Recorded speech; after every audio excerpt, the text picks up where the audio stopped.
Len Winkler, KB7, LPW, and today's show is sponsored by Wallpaper World, Antennas West, Showtronics, and Ken Nichols of Linda Brock Auto Mall. Our guest in studio today is Al Gross, W8PAL, a man involved with personal use radio since the age of 9. We'll get to Al in a moment. I want to welcome you, though, to our studios before I get to my other stuff, and appreciate that you could be here today, Al. Our number is 241-1510. That's 241-1510 or 1-800-293-5366. And I suggest that you get in early if you want to talk to Al, because Mr. Gross has so many things that we're going to discuss that I think the lines may be tied up later. At least I hope that we get a lot of response. So again, 241-1510 or 1-800-293-KFNN. I want to thank those of you who sent me in your QSL cards or postcards in the last week. I appreciate that. And all those out there who haven't yet done that, please send me a QSL card, or your non-ham, send me a postcard.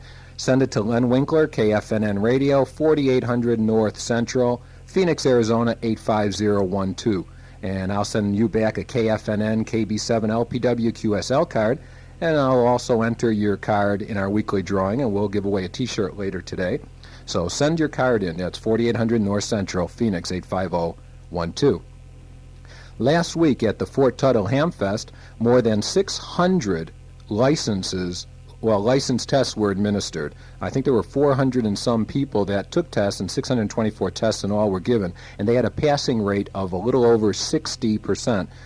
That's fantastic. This shows a renewed interest in ham radio, which is just super. And at DeVry yesterday, I was there. There seemed to be at least 100 or more people taking tests there. It's a great statement for the appeal of ham radio. At Fort Tuthill, approximately 6,000 people attended in the 3 days, and ARRL voted in Bill Crogam, WB0KSW, or Crowham, I hope I didn't spell it or pronounce it wrong, the 1991 ARRL Ham of the Year. Bill has been responsible for training over 600 new hams in Tucson. He works with the Explorer Post in Tucson, and he's co-chairman of the FCC Interference Committee. Congratulations, Bill Crogam, WB0KSW, ARRL's 1991 Ham of the Year. I want to remind everyone that the ARRL Southwest Division Convention takes place October 11th, 12th, and 13th at the Safari Resort in Scottsdale. Everybody should definitely make plans to attend. There'll be exhibits, tech sessions, prizes. There'll be a swap meet. There'll be a Western steak dinner. There'll be a tour of Barry Goldwater's house, Ham Shack, and many, many other things. So don't forget, the Southwest Division Convention, October 11th, 12th, and 13th. I know everyone is impatient waiting to hear Al, so we'll get to him in 1 second. Wallpaper World, with 6 great locations in the Valley, is the place to go for all your decorating needs. They give you the low price guarantee on any wallpaper you could possibly want. They carry 800 to 1,200 sample books in each store, along with 300 to 500 patterns in each store that you can take home with you. Hang it immediately. And of course, they carry all the tools, pastes, and sundries you'll ever need. All their employees are trained. They're interior designers, so they can assist you in your selection. Just bring them a piece of a pillow, or bring a pillow, bring a piece of the fabric, bring a paint chip, and they'll match wallpaper and window treatments to you free of charge to whatever you need to fit your right decor. And all at the lowest prices anywhere. Remember, when it comes to window blinds and wood shutters, pleated shades, and vertical blinds, Wallpaper World manufactures them all in Phoenix for you, and all at the lowest prices. And of course, the best quality you can get anywhere. Give them a call tomorrow. Wallpaper World, with 6 locations in the Valley. 272-4788 is their number, 272-4788 for the location nearest you. Wallpaper World makes selecting decorating products an enjoyable experience. Al Gross, there's just so much to say about him. W8PAL, he's 73 years young, and he has done in his life quite a few amazing things. He's designed, invented, he's built things that we all know about and take for granted that they were always there. Al was first licensed as a ham I think that was, what, in 1933? 1933, and soon after, a couple years later, he built the first 300 megahertz quarter-watt walkie-talkie with a range of about 45 miles. There's so much to say about Al that really it'll take many shows to discuss all of it, and I think we will, if he's allows us, we'll have him back again. But what I'd like to do today is basically go over a history of Al Gross and what his accomplishments have been through the years. And if you have out there any questions about a particular thing that we bring up, a particular event, just give us a call, 241-1510 or 1-800-293-5366, and we'll spend time talking about that particular thing. As you'll find when Al starts talking, he likes to talk and tell us about it, so don't be afraid to ask him questions. In upcoming segments, we can talk about specific events, but today we'll just talk chronological. I'm thrilled to have you here today, Al, and tell us how you first became interested in radio after you say hello to your wife and her sister. Well, I'll say hello to Ethel and Laurie, but my days in radio began when I was 9 years old, and my parents took my sister and I to Buffalo, New York, aboard a Great Lakes steamboat. And in those days, that was an easy way to commute between cities if you were on the Great Lakes. And during the course of the trip, I had an opportunity to roam around the boat or the ship, and I wandered up to the top deck and I heard noises that sounded very much like static crashes. And here I came across the open door to the radio room, and I saw inside the radio operator with the headphones on his ears and tapping out code with a spark gap transmitter. And he took me into the room, showed me what he had, and believe it or not, he bought me a sandwich. We were very close to lunch, and I proceeded to spend a good part of the afternoon being indoctrinated into radio, and that's what started my course in radio. And then you got your first crystal set. Yes, I began with a crystal set, and it took a lot of pennies in those days to accumulate the money to buy it. I managed to put up an aerial, and I got a pair of earphones, and away I went listening to radio. But believe it or not, my crystal set was very sensitive, and I was able to hear the lower part of the 160-meter band, which at that time was just above the broadcast band. And that fascinated me because I heard ham talk. And what year are we talking about? We're talking now about 1930. Okay. And that fascinated me on what these fellows were saying in an impromptu way. It was not like a broadcast. If there's anybody out there who remembers 1930 and also had a crystal radio, want to relive some memories with Al, give us a call. Okay, go ahead, Al. Well, anyway, I was curious enough to learn who that particular amateur radio operator was that I was listening to. He was very strong, and he had given his address to another amateur over the air, and I made a point to visit this particular amateur. Mm-hmm. And it was at that time that I really became fascinated with radio enough to want to pursue it first as a hobby. Okay, and then, so you were now getting into the hobby of it, and you, of course, probably were one who didn't just accept the crystal radio as such, took it all apart, put it back together about, what, 1 million times? Oh, yes. I did all kinds of tricks to find out how I can increase the sensitivity, how I can get the tuning range much wider, because after I visited this amateur radio operator, I discovered that there were many more frequencies that I could listen to, but unfortunately I didn't have the gear that he had to do it. Mm-hmm. And I had to find my way into junkyards to find old radio sets in order to get the parts to build a one-tube radio set. And now, from what we discussed earlier, you weren't exactly being brought up by two nuclear scientists, is that correct? I mean, you didn't come from a background like that, so you were doing this all on your own. Yes, my parents were very poor. My father was a tailor, my mother was a seamstress, and of course my sister was younger than me, and she wasn't interested in radio at all, so I had to do this all my own. And what little I could learn in school, and I went to the libraries to get books on radio. There weren't very many books on the subject at that time. Mm-hmm. so I had to sort of pull my way through it by doing all the experimental work and then reading what I could from the books until I learned the technical language of the necessary formulas that are needed to calculate frequency, wavelength, and the technical part of it was very hard to learn at that time. So you really were self-taught? In a way, yes, because many of the experiments that I did at home in my little radio shack in the basement, sometimes I would ask my science teacher answers to questions that they couldn't answer, and I searched very diligently and hard to get those answers.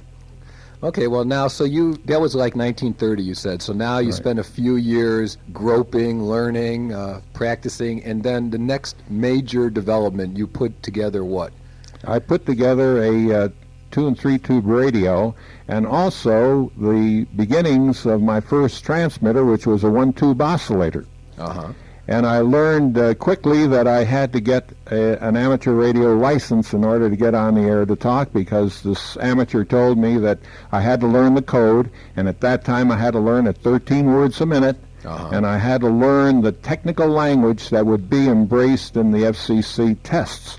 Unlike today, which is much easier because now it's a true or false statement, 5 words a minute if you're lucky enough to learn that, and then they have other classes of licenses that are very easy today. But in those days, for a 11, 12, or 13-year-old, it was extremely difficult. And so you got your license in, I think it was 1933? Yes. And you were, what, about 13 or 14? 14. 14 years old. Okay. Now we get to about, what, 1938, and you put together a walkie-talkie. Well, when I became an amateur radio operator and I learned that I can build things that would transmit and receive, and I learned very well, I discovered that my great interest was to be able to build things that you could carry with you, that would be portable. I enjoyed taking things out and taking batteries along with me to a park and being able to operate portable. What kind of batteries did they have back then? Oh, they were much larger than what we have today. The batteries would weigh quite a few pounds. They didn't have the gold tips, huh? No, they didn't have that at all. And it was fascinating because as the technology grew from year to year, I improved on my designs until I discovered that I can build things small enough and at high frequencies enough to make them truly portable. And at the time that I was doing all this work, frequencies above 100 megahertz were experimental. And I had already designed transmitters and receivers that would operate well above those ranges between 2 and 400 megahertz at that time. There were no allocations set aside for transmitters and receivers at the time, so it was all experimental, and you could operate where you want. I was capable and able to design a small handheld walkie-talkie that would transceive or act as a receiver and transmitter at 300 megahertz. Wow. And measuring those frequencies were extremely difficult in those days. I used a meter stick to do it. Okay. A lot of people say, well, how did he do that with a meter stick? Well, I would have that question. Well, there's a method whereby that can be done, and I learned to do it, and I learned to measure frequencies very crudely, but it did that way. And this little walkie-talkie had about a quarter watt, 45? It had about a quarter watt of energy, of RF energy that it put out, and it was a very sensitive receiver. And the best range I was able to get at that time from 2 tall buildings in Ohio was about 45 miles. That's pretty good range. Between 2 sets of the same order. And they had vacuum tubes in it. I know I saw your Yes. Those are vacuum tubes. Go ahead. And incidentally, vacuum tube theory and today's solid state theory is a very interesting thing because they're not related to one another. So I had to learn vacuum tube theory to understand more what I was doing as I grew older, and that I did. Okay, let's do a trivia question right now and see how many people out there can answer this one. It's not really that difficult, but you know, it's an electronic theory. Not electronic theory. What would you call it? It's just an ordinary question that most anyone even slightly familiar with electronics, even the layman would understand it. Okay, our number is 241-1510 or 1-800-293-5366. And Al, let's hear the trivia question. Many years ago, a crystal set was used as a radio receiver. What would that crystal set be technically called today? Okay, so what would we call a crystal set today? It's not that easy, not that difficult. Our phone number 241-1510 or 1-800-293-5366. In the meantime, I looked at all the ads in the paper yesterday for new and used cars. There were 1 million of them, or more. There might even been more than 1 million. Each was supposedly outdoing the other. One was giving you double the trade-in value. Another had humongous rebates, and still another offered to triple my down payment. Amazing, they're going to triple my down payment. Confusing is the understatement of the year on these ads. I wish somebody would invent a new way, sort of like Al Gross inventing, a new way of buying a car or truck. Well, you know, it's finally happened, and no, Al Gross wasn't the inventor of this one. He didn't do that. But a no-hassles approach to buying a new or used vehicle, a place to buy where the person takes care of you and actually cares about you, a price you need not haggle for hours over, actually a fun place to buy, has been invented. The invention?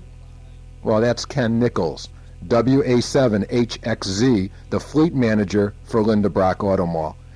Ken treats you the same way he wants to be treated. He explains, not pushes, the good and bad points of a particular vehicle. Linda Brock stocks BMWs, Oldsmobiles, Volkswagens, and Dodge. But Ken doesn't stop there. He'll get you any new vehicle that you want, and all at the lowest prices anywhere. And remember, don't forget about Ken Nichols when you want a used car, because he has a tremendous, tremendous selection of those also. He sells cars to people all over the United States for only 2 reasons: price and service. He has special savings plans with Allied Signal Corp, Motorola Credit Union, B.F. Goodrich, the Gosnell Building Company, Dillard's, and many more. And they all get involved with Ken Nichols for the same 2 reasons: the best service and the absolute best price. Just this week, one customer, a butcher, gave Ken 2 pounds of sausages that he prepared because he was so pleased with service he got from Ken. I mean, people are always giving Ken stuff because of the service and the price that they get. They are so pleased. I mean, it's really amazing. You'll be pleased also. Savings of $2,000 and more over other dealers' best price is what some other hams have said. So call Ken Nichols today, 228-2336, 228-2336. In truth, you will pay fleet prices with no hassles with Ken Nichols. 228-2336. Tell Ken Len Winkler sent you in, and don't forget to get your free Linda Brock cap. And oh yes, remember to mention ham radio and more, and you will receive 15% off parts and labor when you have your car serviced at Linda Brock. So call Ken Nichols today. Well, we have a winner on the line. Let's go to that. Robert Rice, K7HVV. Hi. Welcome to Ham Radio and More. Thank you, Len. How'd your daughter do yesterday? You want to bring up a sad point. Get it? She missed by 2 questions. Oh, that's too bad. But she is not a quitter. And what Robert's talking about is a 9-year-old, my 9-year-old daughter, who has been studying for her tech, and she did take the test yesterday, and she passed the novice portion of the no-code, but she hasn't passed the tech portion. Well, we were rooting for her. I know, I appreciate it. I really appreciate it, and so does she, all the support. And I got to say, all the smiles that some of you guys had when she walked up there and gave her information. She was, a little bit nervous, as any child would be. So she'll pass it, though, at DeVry in September, or she'll pass it when the Scottsdale Club has their testing later on in the month. I sure hope so.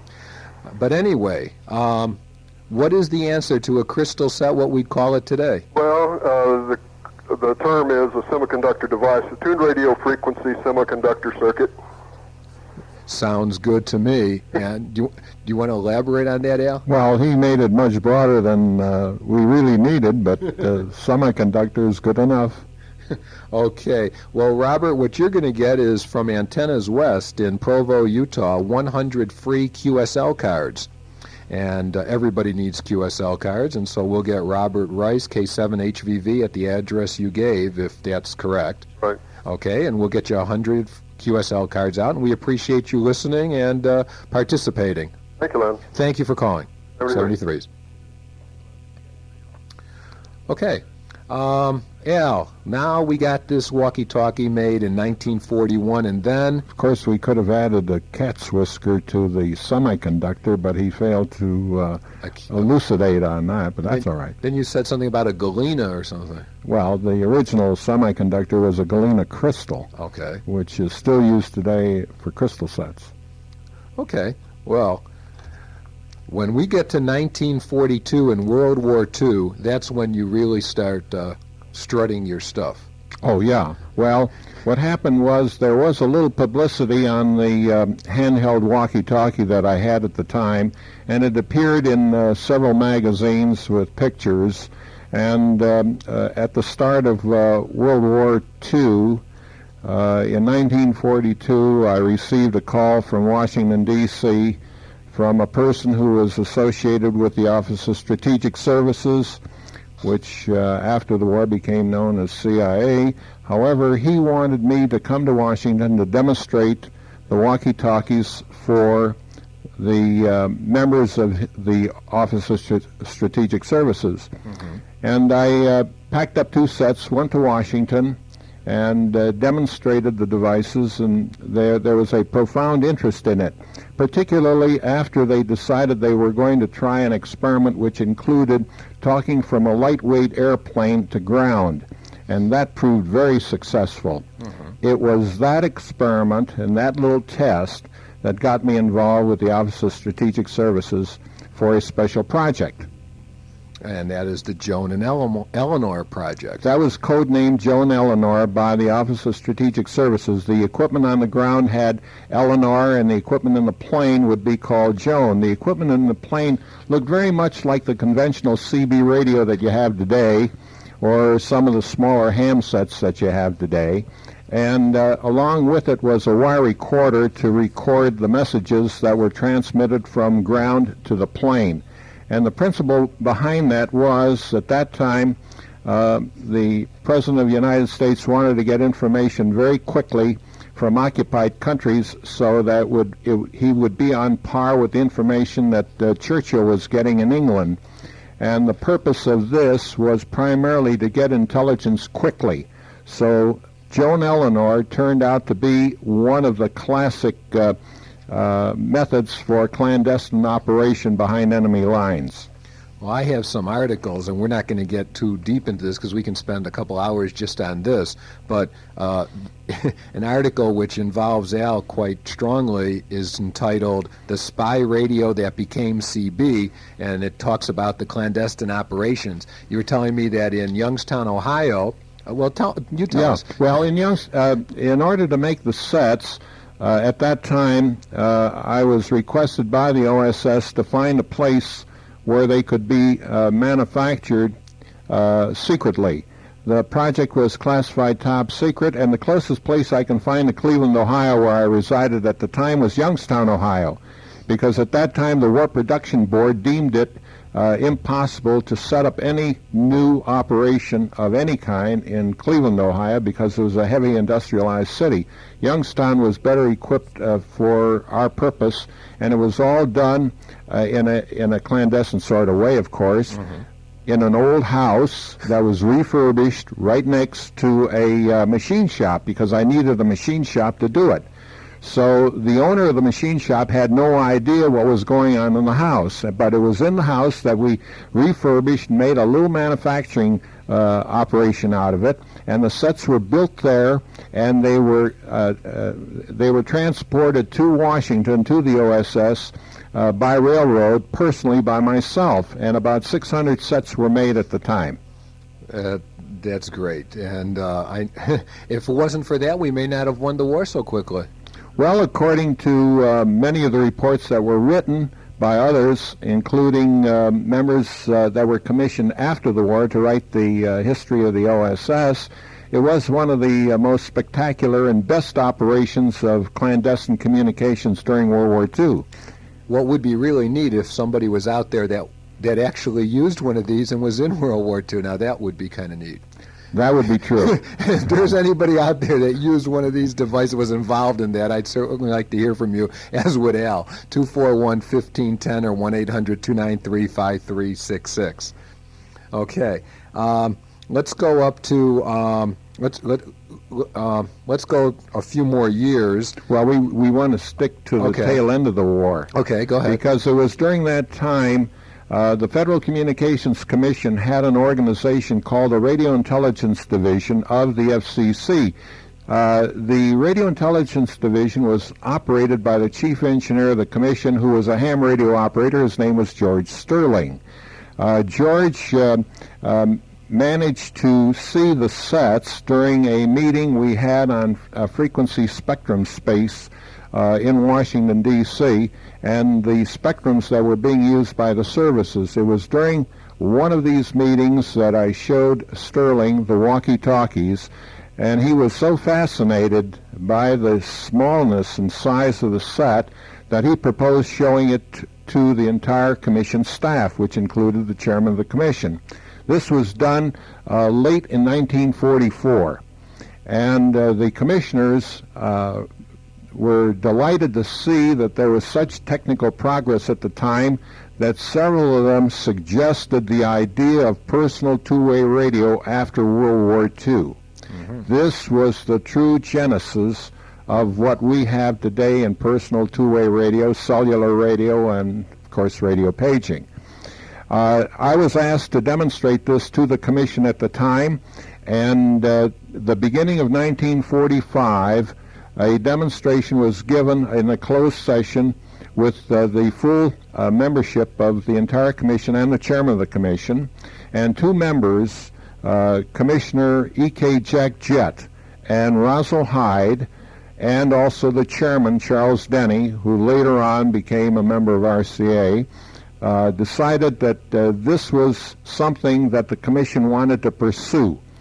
In July of 1945, which was a month before the termination of World War II, Commissioner Jack Jett wrote an article, "Phone Me by Air," that appeared in Saturday Evening Post magazine, and this was the first public exposure of the Commission's version of what they called the Citizens Radio Communication Service for the public, which would be any person 18 years of age or older could operate in this new spectrum that they were going to set aside for personal radio. And that was 450 to 460 megahertz. 450, 460 megahertz.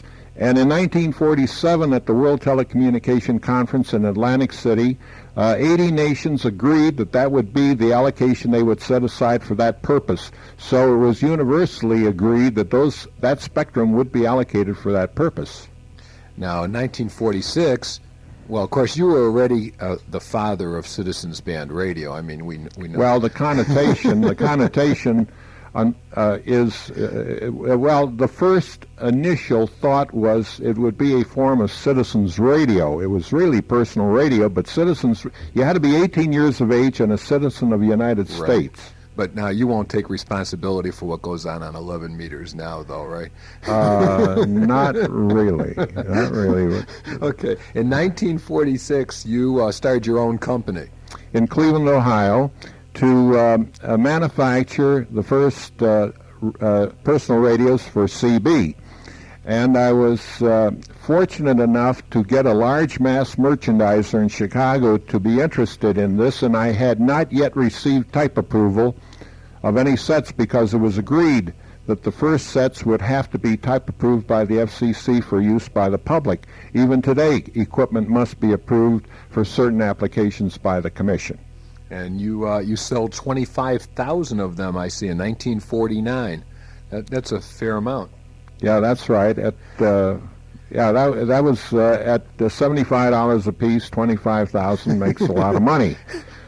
And also, the U.S. Coast Guard came along very shortly thereafter and ordered another 500 at frequencies set aside by them slightly lower than 400 megahertz. And what were you selling those walkie-talkies for? What were they going to be selling for in the store?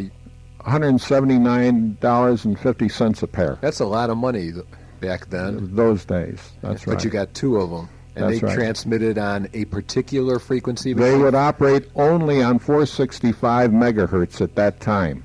That was the frequency set aside just for the handheld units. The band was allocated for both fixed and mobile, but those were set aside for the center of the band. Today, that spectrum still has, I believe, 8 channels dedicated for personal radio use, but you require commercial FM equipment for it, and it can be used for personal two-way radio. Well, then you came up in 1948 or 49 with a 2-meter commercial radio. Yes, there was a lot of interest in portable mobile radios, and I designed a transceiver which was not too much different than what you have today, which was not crystal controlled, but it had a very stable transmitter in it.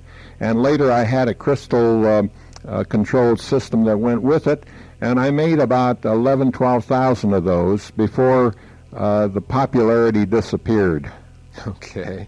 All right. Now, kind of interesting, in 1948, you were sitting in your office, and a gentleman by the name of Chester Gould came over there and was talking to you, and I guess you had something sitting on your desk that he thought was kind of interesting, although it didn't make a bunch of, well, you tell the story. 1948 is a unique year because March 22nd, 1948, the FCC announced officially at the Institute of Radio Engineers Convention in New York City the first type approval of a CB radio, or a personal radio, to my company, which was called Citizens Radio Corporation.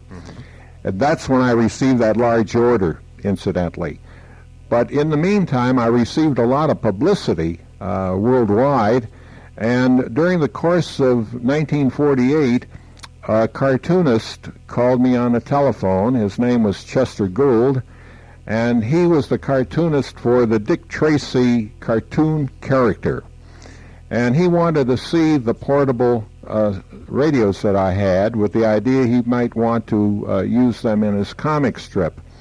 And on my table, when he visited me, I had a small wrist FM transmitter, which I could put on my wrist, and I demonstrated this to him. And he liked that idea, and several months later had telephoned me, and he asked me if he could use the idea, and I had no objection. And October of 1948, Dick Tracy was equipped with his first wrist radio. I think that's a fascinating story. And I know you made a fortune from giving him that idea, right? Well, No. a zero. Zero.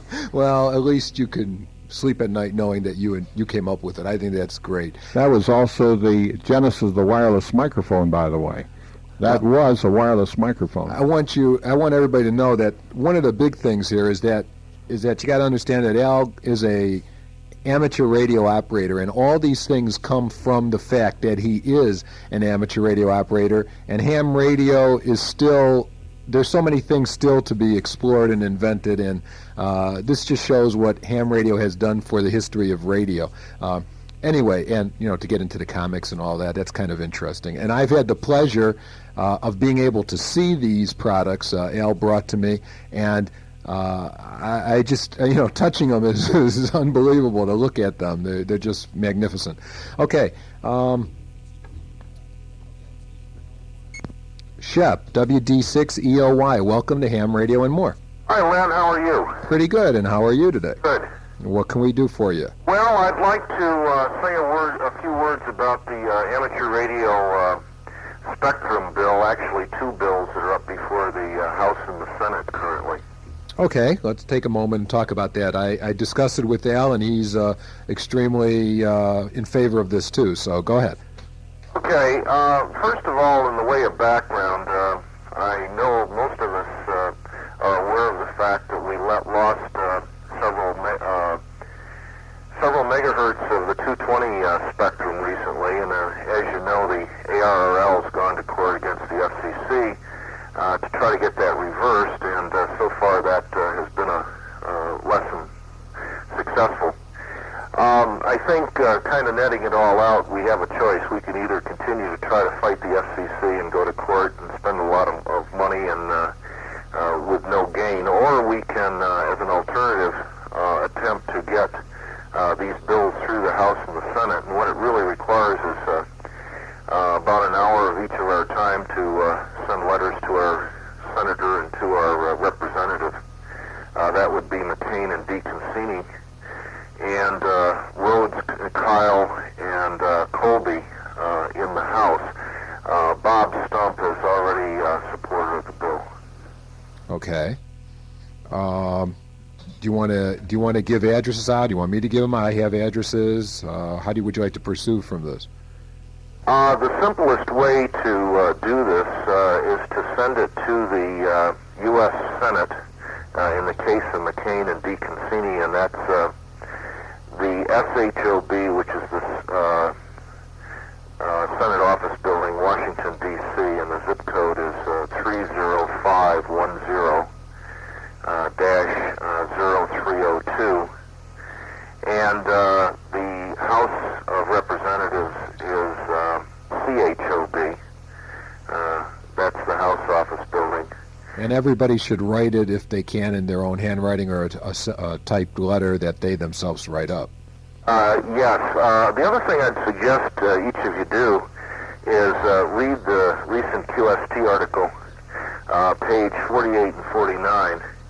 And in there it states it has the sample letters that you can write, and also the addresses. Well, I do know that just looking at I have the bill in front of me, and at the end of it, it does say the FCC shall not diminish existing allocations of spectrum to the amateur radio service after January 1st, 1991. The FCC shall provide equivalent replacement spectrum to the amateur radio service for any frequency reallocation after January 1st, 1991. Now, I know some people might have a problem with the way that's worded, but it's better than we have now. Well, as I said earlier, Len, we have a choice. We can either take what we've got, or we can try to get the allocation of our bands overturned in court. And I'd certainly there's really two parts to these bills, and there's two bills, one in the House and one in the Senate, and their wordings are about the same. And there's really two parts to it. One is to ensure that hams can continue to operate the spectrums as they now use them. And if not, that means that if they are taken away, that replacement bands of equal in both size and characteristics must be given to us. Okay, will you be at the Scottsdale Amateur Radio Club meeting Wednesday evening? I plan to, yes. Okay, well, I encourage everybody, not just to push the Scottsdale Club meeting, but I encourage everybody to come there, and I'm sure I would imagine you're going to have some of these letters that you brought to the DX meeting last week? Yes, I will. Okay, so I encourage everybody to come to that meeting. I mean, if you're a member or not, come on by and pick up one of these letters if you need some help on writing it, because Shep has done an excellent job here. I don't know if you wrote it or however it came up, but these are Dear Representative, as a concerned voter in Arizona, et cetera, et cetera, et cetera. And I think if you take the time to copy this and send one to to the Senate and to the House of Representatives, we need to do something. And I know, Al, you would agree, right? I agree. Okay, that's short and distinct. Okay. But the ways of getting to this thing through the FCC and through Congress and Senate is a very difficult path to take. And you have to show cause for retaining frequencies in a very discrete manner. Those are some of the elements that have to be examined from the legalistic point of view. There's ways in which it can be done to make it look like it will provide a severe impact on society in general as well as ham radio. That's what you got to do. Okay. Any other input, Shep, otherwise? Well, just to kind of add to his comments, there are some very important points in these letters that I think need to be stated, and this is kind of expanding on the letters that are recommended in QST. First of all, there are 9,791 amateurs in the state of Arizona and over 500,000 nationally. Another fact that I think our senators and representatives should be aware of is that hams passed 500,000 messages and facilitated over, I think it was 140,000 phone patches during the Gulf crisis. Well, we had Robert Sutton, the chief of Army Mars, on about 5 weeks ago, and he definitely responded about that and talked about that. And we also read a letter from General Schwarzkopf that was written to him explaining how much he thanked us hams for helping in the Desert Storm and allowing all that traffic to get through from the soldiers on the front lines in Saudi and Iraq, obviously, to talk to their loved ones here in the United States. So, and 95%, I guess, of Mars is made up of ham radio operators. Sure. Well, those kinds of facts clearly presented to our congressmen and representatives, along with the fact of the assistance of ham radio in national disasters, and of course, also a very important topic nowadays is its contribution to the education of our youth. All of our astronauts in the next to last shuttle were hams. And next, go ahead. Anyway, I think these are points that need to be out. It's all in the letters, and I've certainly got copies available if we'd like to use them. Okay. Well, I thank you very much for calling, and I recommend people to go to the Scottsdale Club meeting on Wednesday, and I know you'll talk further on it. Sure. Thanks a lot, Len. Thanks for taking my call. You're welcome. Thank you for calling. Bye-bye. Okay. I need to get another thing here. Let's see. As you know, a ham is never satisfied with what they have, and I'm no different than anybody else. We're always looking to improve. So during the week, I went to Showtronics and purchased a new keyboard for my computer. It works great, and it sure seems to improve the speed of my typing. If anybody contacts me on Packet, which I spend a lot of time, you'll see that this new keyboard has enabled me to send back a message quicker. You can get all the things you want from Showtronics, from a small accessory to an entire new system. In fact, just this week, Showtronics has received in their new shipment of 386 40 megahertz computers. And boy, is this a fast computer. This is a must-see. Super fast and really super priced. Remember, Showtronics is famous for their absolutely free beginning classes on computers, which are given every Saturday afternoon by the president, Al Shope. He'll go over the stuff that you need to know to get started in computers. And on Tuesdays, he gives you a slightly advanced class. Absolutely free. And I mean, it's like 4 or 5 hour classes, which are free. It's worth a lot of money. You got to call in advance, though, to register, as space is limited and it sure fills up quickly. Remember, too, if you stop into Showtronics, just mention ham, radio, and more, and you'll receive free a box of computer diskettes. What have you got to lose? So go to Showtronics, test drive one of their 15 systems that are up and running, buy a book, a computer, a monitor, or upgrade your present system like I've been doing and save big money. I'm very, very satisfied.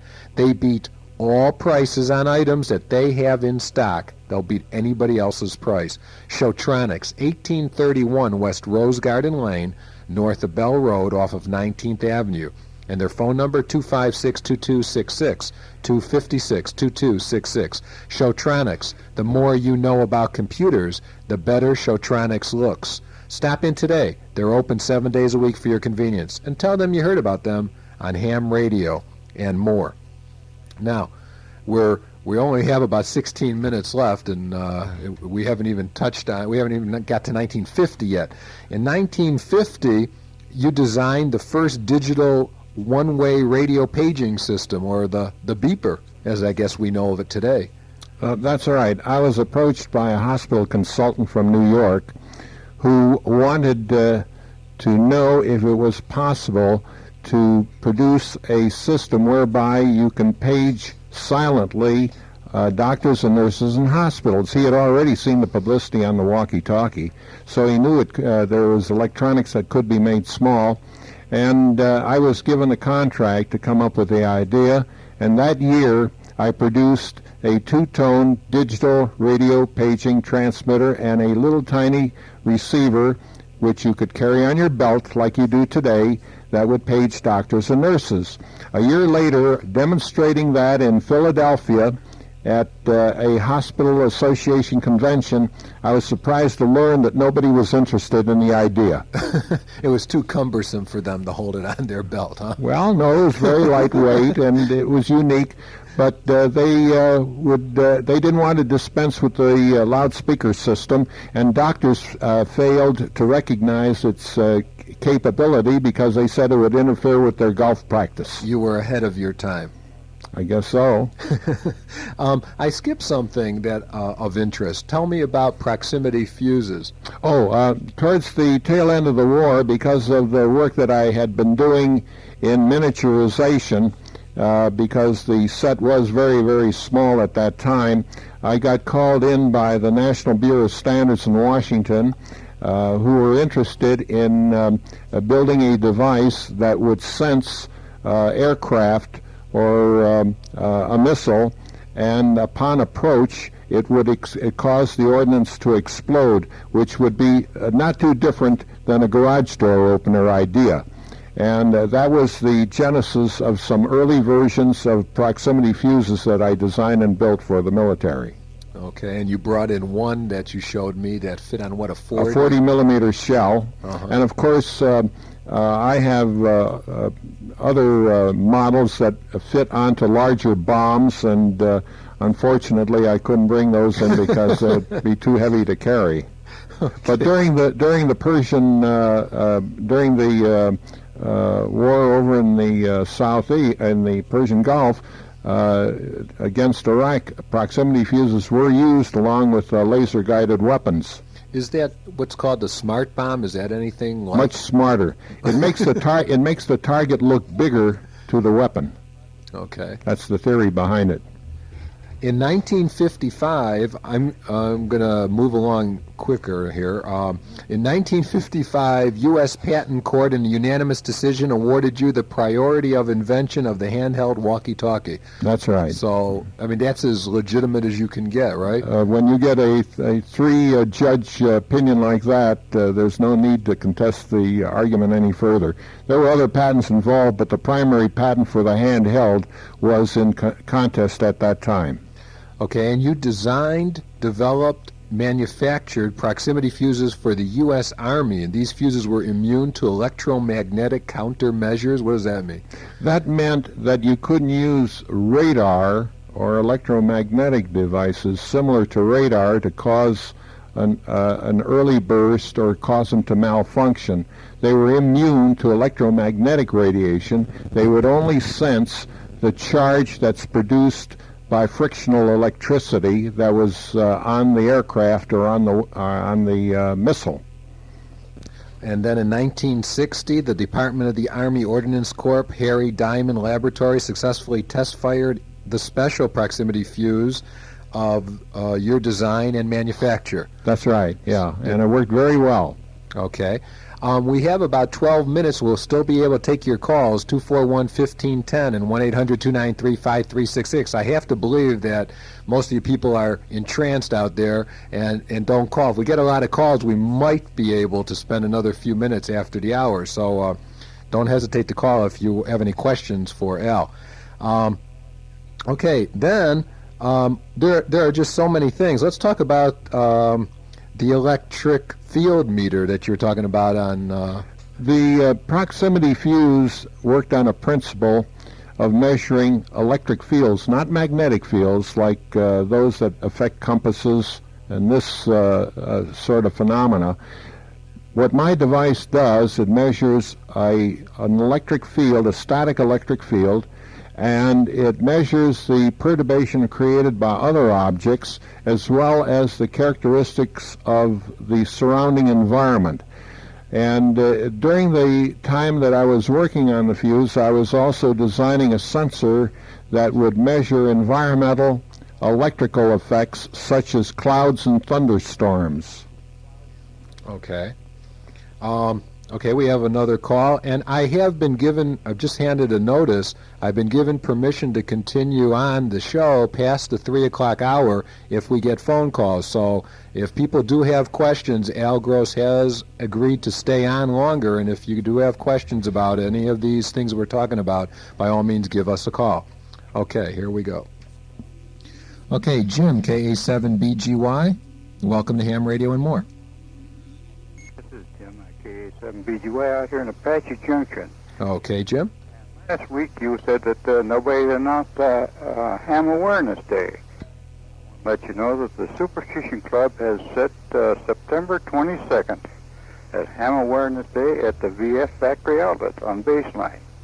And that's about it. I am very interested in this program today, and when it said just a few minutes more, I was wanted to get in on it. But I'm glad that you are going to continue, because I'm going to be listening, and I'm really enjoying it. So, thanks a lot, Len. Well, thank you, Jim. Any special type of events that you're going to have at the Awareness Day? Well, we're going to have all day over at the VF Outlet. We will be having our fall meeting. We'll be starting in September at the Velda Rose Church. We have our Ham Fest on the last day of November. But we'll probably see you out there sooner or later. I know I met you at the breakfast we had last spring there. In fact, Right. About the first time you had a program on. That's correct. Well, I appreciate you calling in, and I'm happy to hear that you guys are doing something for the Awareness Day. I, again, would appreciate if other clubs would let me know what they're going to do for the Ham Awareness Day. So you'll have it at the VF Factory Outlet, and I think that's at what, Superstition Springs Road and the freeway? No, it's at Val Vista and Baseline. Oh, Val Vista and Baseline. Okay, Val Vista and Baseline. I thank you for that. Okay, Len. Keep listening. Thank you, Jim. Bye-bye. Okay, in 1978, I have here, I thought this was kind of interesting, that, Al, you were honored in a magazine article by Peter Bowles, a Pulitzer Prize-winning journalist, and what he said is their inventions tipped the scales in World War II, and without them there would be no personal radio. Tell us, because it was about you and somebody else by the name of Fred Link. Tell us a little about Fred Link. Yes, Fred Link was involved with building FM equipment, which was very, very new during World War II, and his equipment successfully demonstrated the mobile use of FM radio on tanks and on vehicles which were static-free. FM, as everybody's supposed to know, is relatively static-free reception. And its application to two-way communications at that time was quite new, and Link was instrumental in producing mobile equipment that would work very well. His activity was recognized as having established reasonably moderate ranges of communications in occupied countries and places where we were invading with our forces during World War II. On the other hand, my equipment was used in a clandestine way to acquire information and intelligence that the president wanted at that time, and very many important events that took place during the war in war operations and battle orders were carried on with the sets that I built. Okay. And now you were telling me earlier about that you were one of the first ones, or you were the first one to put a television camera on a Delta rocket to see the stages or something? Well, we're getting a little further ahead. Okay, well, we've got to come back to the electric field meter. Okay, let's go back to that. I'm sorry. When I had been working on the proximity fuse, that worked on this principle, I was also designing sensors that could be used for this particular phenomena, measuring this phenomena, and the Air Force and some of the government agencies were very much interested in applying this to large missiles like the Atlas, the Titan, and also the Saturn rocket. with the idea of measuring electrification during the missile launch. These were successfully used on a number of large ICBMs from launch through reentry, and the success of those missions proved the value of these sensors. And during the Apollo mission, 2 of these sensors were planted on the moon for measuring electric fields, the moon's environment, more or less. And subsequently, NASA now uses these now at Cape Kennedy to measure electrification of the environment prior to launch of space shuttles and other vehicles. Okay, and so you have some equipment that's on the moon working today. 2 electric field meters measuring the Earth's, or rather the moon's electric field environment. Okay, and is there someone who's getting this information? I mean, at this point. Well, it's being telemetered back, and of course, Jet Propulsion Lab is the recipient of a lot of this information. Well, you're presently employed at Orbital Sciences Corporation? I'm an electrical engineer with Orbital Science Corporation Space Data Division in Chandler. And what are you working on now? Well, I'm working on some satellite projects. One satellite project will be looking at the Earth's environment, looking at the certain characteristics of the ocean, and also on vehicles for launching smaller satellites into low orbits. And here, about a month ago, our company had a very successful flight of the Pegasus launch vehicle, which is dropped from a B-52 aircraft, and then the rockets, of course, propel it up into a low orbit. And that's supposed to start sending payloads that the shuttle's doing now, as I was reading somewhere. Smaller payloads, but effective payloads. Okay, let me do this in the last couple of minutes. I talked to Jim Stevens, KK7C, from Antennas West during the week, and Jim arrived back in Provo, Utah, safe and sound, thankfully. He and I want to thank each of you for the tremendous response you gave him. His HF antenna seminar was such a success that he had to put on a second one later in the afternoon Saturday. The first one lasted about 3 times longer than he initially scheduled it for. What a super response. And I personally want to thank each of you for mentioning this show to him. I really appreciate it. Jim sold almost all of his 200 tiger tails that he brought, the most at any ham fest that he's ever gone to. You guys do listen, and again, we both thank you. Jim will be at the Southwest Division Convention in October with another seminar on Saturday morning, and all are, of course, encouraged to attend. When it comes to any type of antenna, or needing new QSL cards, or solar power supplies or panels, or quick launch antenna products, or the new handy-talkie hands-free pouch, Antennas West is the place to call. Jim Stevens is always willing to answer your every question and steer you in the right direction. And if you're one of the few that either didn't make it to Tud Hill or still don't have your own tiger's tail, give Jim a call and order one. They really work, no joke. They'll increase your HT's output and receive from 2 to 4 dB. Even John Moore, NJ7E, bought his own tiger's tail. So give Jim Stevens and Antennas West a call today. 1-800-926-7373. 1-800-926-7373. Be sure to mention this show for a special discount. Well, we haven't gotten a bunch of phone calls, and so unless we get 50 of them, like right now, we're going to close at 3 o'clock and come back at some time in the future with Al Gross. We only really touched the tip of the iceberg, and I really appreciated Al coming here, and we will do it again because I think there's so many things that we just didn't touch on. I think everybody's out there listening, and we should get some response during the week. Thank you, Al. And thank everybody for listening. Send in your QSL card to 4800 North Central, Phoenix, Arizona. And again, this is KB7 LPW, Len Winkler. We'll see you next week. 73s.